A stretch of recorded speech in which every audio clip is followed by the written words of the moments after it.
Hello, everyone, and welcome. Today, we're doing something a little different, taking a deep dive into a really tiny, but quite wonderful source. hmm It's a children's short story. Mhm.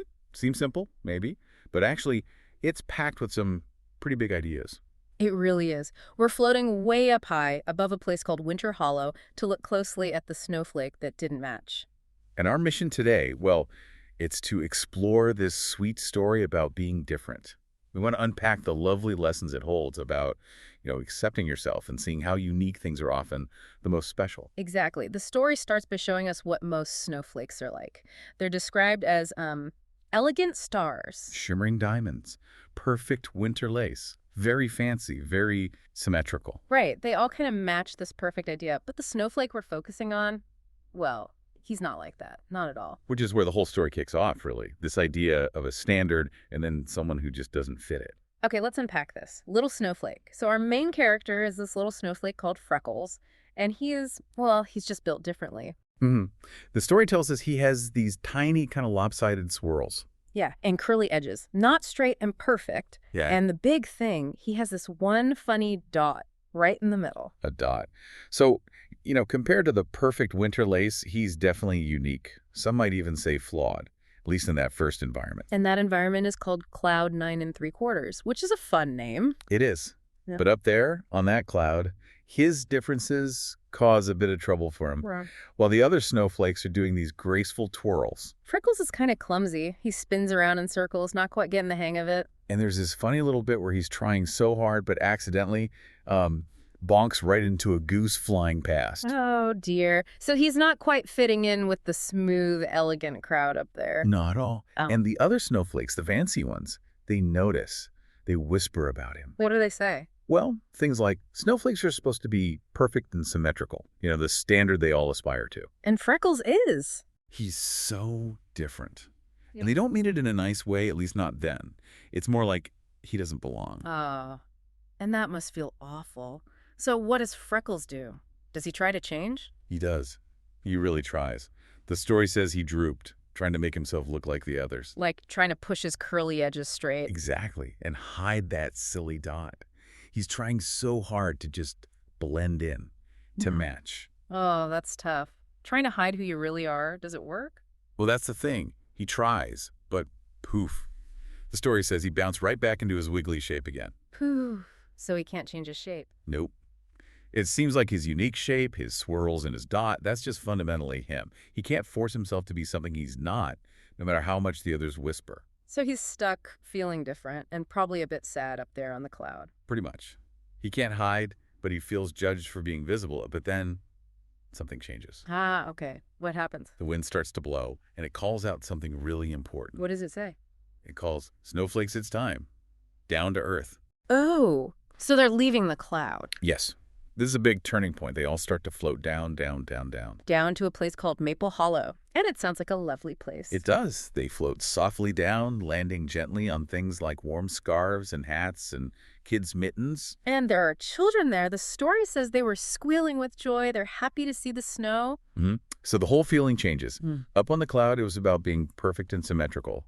Down on earth, with the children, it seems to be about joy, fun. And this is where Freckles has his big moment, right? Absolutely. He floats down, maybe still feeling a bit wobbly and different. And he lands where? He lands right on the bright red mitten of a little girl named Mia. She'd stuck her tongue out to catch a snowflake, but caught Freckles on her mitten instead, without even knowing it was him at first. And what does Mia do? Does she think he's weird? No, that's the amazing part. She looks closely at him on her mitten. She gasps, and then she says something incredible. Tell us. She says, "Look at this one. He's different. He's perfect." Wow. Different and perfect at the same time. Exactly. For Mia, the fact that he was different, with his swirls and his dot, that's what made him perfect to her. It wasn't a flaw anymore. That's a huge shift from what the fancy snowflakes thought. It really is. The definition of perfect completely changed the moment he reached the children. It wasn't about matching anymore. It was about being unique and interesting. And how does Freckles react, hearing someone call him perfect? Oh, it's wonderful. The story says he sparkled brighter than he ever had. So being seen and liked for who he truly was made him literally shine more. That's how the story puts it. It's like when someone appreciates your true self, you just, well, you light up, don't you? Yeah. His sparkle came from being accepted, curls, dot and all. That's lovely. So his supposed flaw became the very thing that made him beautiful to Mia. Which makes you wonder, doesn't it? Why was something seen as wrong up high, suddenly so right down below? What changed? Well, the audience changed, right? The fancy snowflakes had one idea of good, but the children had a completely different one. Precisely. It raises that interesting question about who gets to decide what's good or perfect. Here's where it gets really interesting. Because it wasn't just Mia, was it? Did other kids see Freckles? Yes. The other children gathered around Mia's mitten to see this special snowflake. And what did they think? Did they agree with Mia? They did. And they didn't compare him to the perfect stars either. They used really fun, happy words. Like what? Well, one child said, "That one looks like a tiny snow cookie." A snow cookie, I love that. Much Yeah. friendlier than imperfect star. Right. And another one said, "He has curly edges like hot chocolate steam." Oh, that's so imaginative, connecting his shape to something warm and comforting. Exactly. And another Yeah. just said simply, "He's special." Not different bad, but different special. So the kids totally got it. They loved his uniqueness. They really did. And you know who was watching all this? Let me guess. The fancy snowflakes. Mhm. Still floating down. You got it. They saw the children getting excited, not about the perfectly symmetrical ones, but about Freckles.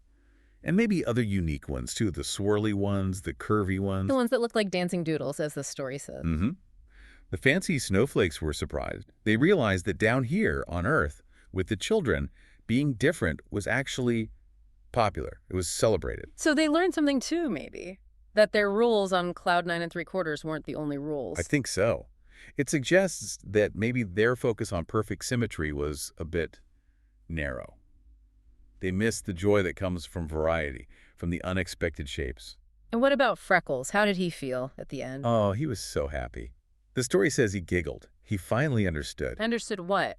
that being different wasn't bad. It wasn't something he needed to hide or fix. It was actually the best part about him. It was something to celebrate. He found his place, not by changing himself, but by finding the people who loved him just the way he was. Exactly. And that's really the heart of it, isn't it? The big lesson the story wants to share. What would you say that core lesson is, especially for, the kids listening? Well, the story itself helps us here. It basically says that everyone is unique, like snowflakes. And those differences, the swirls and dots and curls, they're what make the world magical and interesting and beautiful. So it's good to be different. It's more than good, it's wonderful. The story leaves us with this powerful idea. You don't have to match to matter. You don't have to match to matter. I like that. And it adds, being yourself is what makes you shine brightest.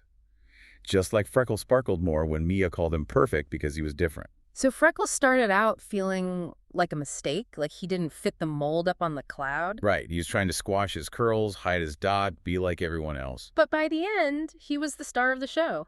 The most celebrated snowflake in Maple Hollow, precisely because he wasn't like the others. It shows that real beauty, the kind people truly connect with, isn't always about being the same or perfect by some standard.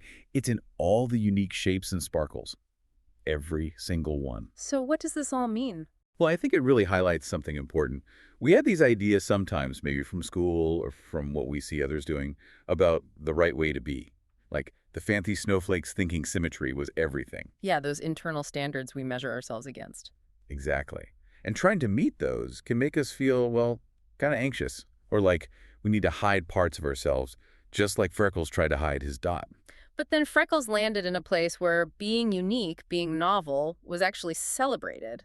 Mia and the kids didn't want another perfect star. They loved the snow cookie. That external validation, people appreciating you for you, it made him shine. The story suggests that always trying to be perfect and symmetrical might mean you miss out on the joy of being a unique dancing doodle. So the final thought for you listening might be this. Think about Freckles. Sometimes we feel pressure to smooth out our own unique edges, our own dots or swirls, to fit in or meet some standard. Yeah, to be the perfect star. But maybe, just maybe, like Freckles, embracing those things that make you different, being the snow cookie instead of the star, is exactly what will help you connect with others and truly, truly shine your brightest.